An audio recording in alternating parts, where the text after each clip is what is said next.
Olá pessoal, estou aqui para mais uma aula da disciplina de enfermagem na saúde do adulto e do idoso. Disciplina essa sob a responsabilidade minha e da professora Camila. Esta aula tem como objetivo discutirmos a assistência de enfermagem ao paciente com hanseníase. Iniciamos a aula falando dos aspectos históricos e culturais acerca da doença. Na antiguidade, ela foi denominada como lepra, bem como muitas doenças daquela época que afetavam a pele eram assim denominadas. Hipócrates foi a primeira pessoa que utilizou essa terminologia, denominou que essa patologia fosse chamada dessa maneira. Porém, somente em 1874, essa patologia foi identificada plenamente por Gerald Hansen, na Noruega. Então, quando Gerald Hansen identificou essa moléstia, que na antiguidade era entendido como uma moléstia hereditária, ele rapidamente a identificou como uma doença infecto-contagiosa, causada por uma microbactéria, que é o Microbacterium leprae. Os primeiros relatos reais sobre a moléstia, eles provêm da Índia. No entanto, no mundo todo, alguns países ainda não conseguiram atingir a meta de reduzir os números de casos, muitos países, também o Brasil, tá, pessoal? Então, o termo lepra, em latim, chama-se leprae, tem o significado original de descamação, e entende-se que qualquer doença que descame a pele, era entendido como lepra. Então, era considerado também um castigo de Deus. Era uma doença que causava repulsa e indignação das pessoas, e automaticamente o doente ele era condenado à exclusão, para santificação e isolamento. Era considerada também uma doença incurável e a certeza de uma morte indigna. Então, os indicadores sociais mais elevados para essa doença, essa moléstia, eram o preconceito e a estigmatização. Sendo assim, a hanseníase é definida como uma doença infecto-contagiosa de evolução lenta que se manifesta principalmente através de sinais e sintomas dermatoneurológicos. Esses sinais eles são lesões na pele e nos nervos periféricos. A hanseníase é causada pelo Mycobacterium leprae, que é um parasita intracelular com afinidade por células cutâneas e por células dos nervos periféricos. Pode se multiplicar de 11 a 16 dias. Esta bactéria é de alta infectividade, ou seja, é o mesmo que dizer que o parasita consegue penetrar, desenvolver e se multiplicar no homem com muita facilidade, então causando infecções, por isso infectividade. E ela é de baixa patogenicidade, porque mesmo que a pessoa tenha sido infectada, poucas pessoas adoecem. A transmissão ocorre através das vias aéreas superiores, ou seja, por meio da respiração. O período de incubação é considerado longo, de 2 a 7 anos. Pode acometer, indivíduos de todos os sexos e de todas as idades, porém é menos comum em criança. Então, por exemplo, em uma população saudável, um indivíduo contaminado, ele pode, contaminar 90% das pessoas. Porém, desses 90%, somente 10% que contrai o bacilo pode ficar doente. Então, a transmissão, ela tem como fonte de contágio um portador de Hansen multibacilar que não esteja em tratamento. Então, ele, no seu grupo familiar, pode transmitir essa patologia para os demais. Por isso que o enfermeiro, ele faz a prevenção também do grupo familiar do paciente. É considerada uma doença de grande incidência. O Brasil é o segundo país no mundo em número de casos, ficando atrás somente da Índia. É considerada uma doença de notificação compulsória e está inserida no grupo de doenças tropicais negligenciadas. Então, essa patologia apresenta uma forte relação com as condições socioeconômicas desfavoráveis e vulnerabilidade social. No entanto, existem registros desde a antiguidade de pessoas de classe média alta que também podem ser acometidas pela patologia. Entre os anos de 2003 a 2018, foram registrados um total de 586.102 casos novos no Brasil, né? Então, neste mesmo período, foram notificados 43.479 casos novos em pacientes menores de 15 anos e 37.790 casos novos com grau 2 de incapacidade física no diagnóstico, né? Então, ou seja, o que temos aqui? Temos um diagnóstico tardio da patologia. Então, a detecção de novos casos podem acontecer de duas formas: por uma detecção passiva ou por uma detecção ativa. Entende-se como detecção passiva uma demanda espontânea, encaminhamento, ou seja, é um caso novo, uma pessoa que nunca recebeu nenhum tipo de tratamento específico para a doença, ok? Então, por exemplo, é uma nova notificação. E a detecção ativa, ela é uma busca sistemática de doentes pela equipe da unidade de saúde. Então, para todos os casos, deve ser realizado o exame dermatoneurológico para o fechamento do diagnóstico da hanseníase. Esta patologia apresenta alguns sinais e sintomas característicos, que podem ser confundidos também com outras patologias que causam afecções na pele. Então, em geral, os sinais e sintomas são dermatológicos, neurológicos e sistêmicos. Dentro da classe dos dermatológicos podem aparecer manchas esbranquiçadas ou avermelhadas, pápulas, infiltrações, tubérculos e nódulos. No que diz respeito ao sistema neurológico, pode aparecer dor ou espessamento dos nervos periféricos, diminuição ou perda da sensibilidade e também da força muscular, principalmente nos olhos, mãos e pés. A neurite, né, a inflamação dos nervos, ela pode ser aguda, crônica ou silenciosa. No que diz respeito aos aspectos sistêmicos, a hanseníase virchoviana, né, que é um tipo de Hansen, ela é caracterizada como uma doença sistêmica com manifestações viscerais importantes. Então, o paciente pode apresentar febre, mal-estar, dor. Ela, sendo virchoviana, pode acometer os órgãos como o globo ocular, a laringe, o fígado, o baço, as glândulas suprarrenais, os sistemas vasculares periféricos.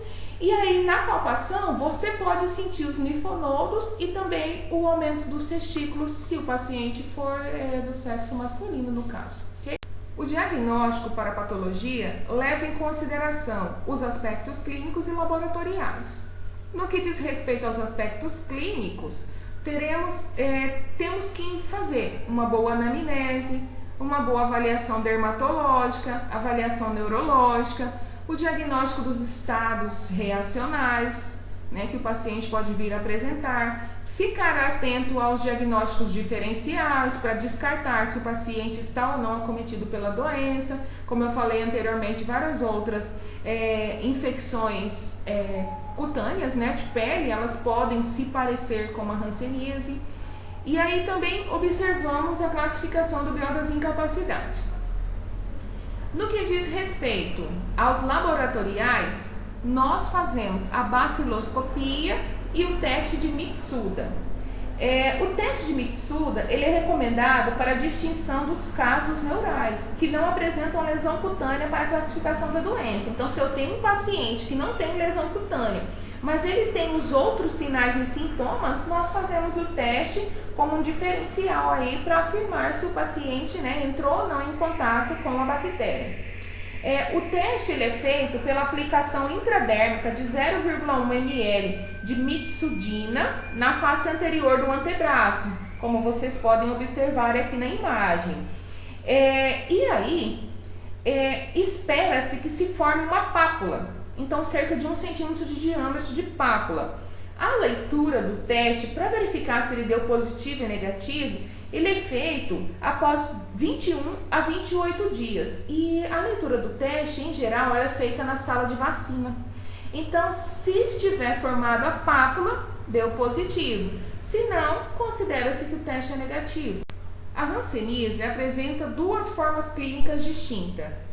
E essas formas clínicas, elas são apresentadas conforme o número de lesões que o paciente demonstra no momento de verificar, né, de fazer a anamnese. Então, se o paciente tiver de 1 a 5 lesões, nós classificamos como paucibacilares e este doente ele não é classificado como sendo contagioso, ok? Então, no que diz respeito ao paucibacilares, a hanseníase ela pode ser de forma indeterminada. Percebam vocês as manchas esbranquiçadas aqui, ó, sem bordas delimitadas, ou ela pode ser do tipo tuberculoide. Então, percebam vocês que tem uma delimitação da borda. Então, uma forma clínica multibacilar, nós podemos verificar que o paciente apresenta mais de 5 lesões cutâneas. Então, é considerada contagiosa. Ela pode ser apresentada de duas formas, a virchoviana e a dimórfica. No que diz respeito à virchoviana, percebam vocês que vai criando nódulos, pápulas e vai fazendo a diferenciação da fisionomia do paciente. Podem observar na primeira foto e vai engrossando a pele e deixando ela áspera e num formato bolhoso, mas é bolhoso, é endurecido.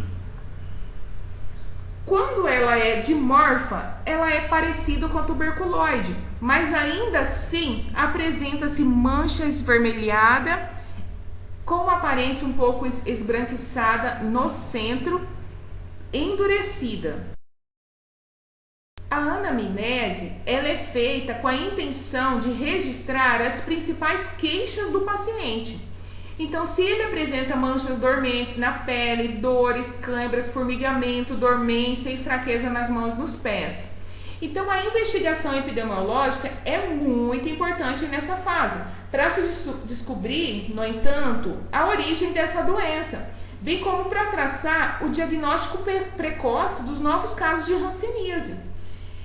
Então, quando eu faço essa anamnese, eu já faço uma anamnese de forma intencional para poder fechar esse diagnóstico o mais rápido possível, porque o diagnóstico tardio da hanseníase leva a incapacidades físicas e nós não queremos que aconteça isso com o paciente nem com um dos seus familiares, né? Então, nós temos que conter o foco da transmissão. A avaliação dermatológica tem como intenção identificar lesões na pele e pesquisar a sensibilidade das mesmas. Neste momento, é utilizado o estenciômetro para verificar a sensibilidade tátil da pessoa. E se ele apresenta alguma sensibilidade tátil, dolorosa, térmica, e é um recurso muito importante para se usar. Deve-se ter um pouco de paciência e precisão para realizar esse procedimento. Na avaliação dermatológica, nós também identificamos se ela é paucibacilar ou se ela é multibacilar. Ok? Então, o diagnóstico é fechado a partir de então com mais esses indicadores dermatológicos. É realizada também a avaliação dermatoneurológica, que tem como intenção identificar máculas pigmentadas ou discrômicas, infiltrações, tubérculos ou nódulos. Então, as lesões, elas sempre apresentarão algum tipo de sensibilidade. Então, seja uma hipoestesia ou anestesia. A avaliação dermatoneurológica é realizada por meio do estenciômetro, esse equipamento aqui do ladinho, colorido. Então, cada cor apresenta uma gramatura maior nas pontinhas e existem esses pontos aqui que devem ser tocados tanto nos pés como nas mãos, e vocês podem observar aqui na figura. É realizada por um profissional habilitado e após verificação, as manchas são demarcadas. A avaliação neurológica consiste na identificação da neurite hansênica, que inicialmente pode ser assintomática, mas sem o tratamento devido ela pode cronificar-se. Então, eu vou falar um pouco da fisiopatologia, da hanseníase, para que vocês possam compreender um pouco mais como funciona. Ao entrar no organismo pelas vias respiratórias superiores, o bacilo acomete em primeiro momento o sistema nervoso periférico, ou seja, ele escolhe uma célula dentro do filete nervoso, né, que a gente pode até chamar que é a toca do bacilo, e ali ele fica se protegendo contra as possíveis medicações que a gente utiliza e até protegendo do nosso sistema imunológico.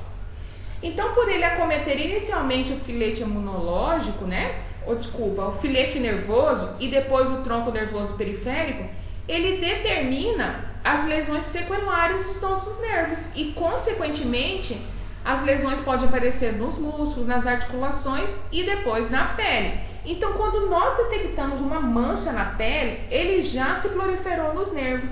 E, infelizmente, o diagnóstico tardio no Brasil, ele tem sido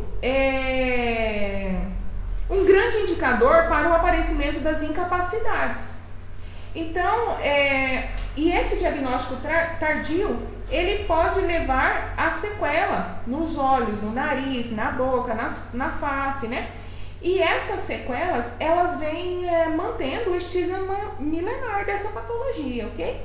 Então, em geral, essa doença, como eu falei anteriormente, ela acomete indivíduos de qualquer classe econômica, tá? Então, aí, a avaliação neurológica, ela, em geral, consiste na avaliação dos nervos periféricos.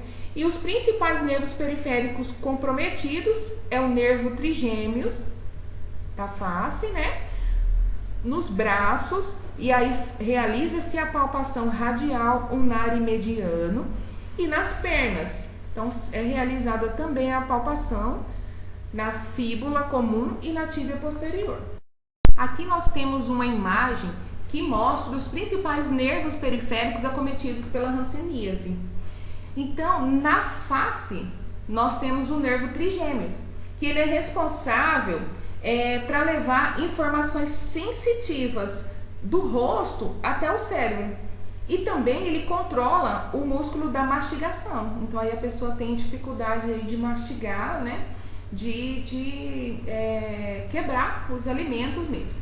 E aí, então, na face nós temos o nervo trigêmeos, podemos ter também acometimento nos nervos auriculares, radial cutâneo, fibular, ulnar, mediano e na tíbia posterior.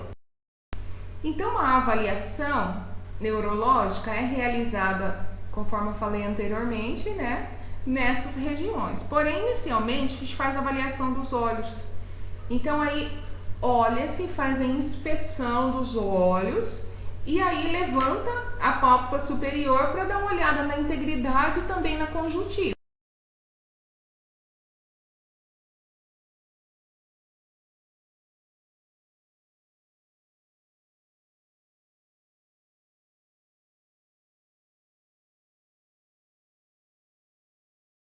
Devemos estar atentos também ao diagnóstico diferencial. Então, como eu falei anteriormente, algumas dermatoses podem ser confundidas com hanseníase. E aí a gente tem o vitiligo, a sífilis terciária, com várias outras como demonstrar. Para finalizarmos o diagnóstico clínico, é realizada a classificação do grau da incapacidade física. Então, realiza-se a avaliação do paciente, nas dimensões olhos, mãos e pés, e classifica com o grau 0, 1 ou 2. Então, o enfermeiro, juntamente com os demais profissionais, preenche esse formulário de classificação e disponibiliza, para o segundo momento do tratamento que esse paciente necessita fazer. Então, aí a gente continua na próxima aula falando dos tratamentos e do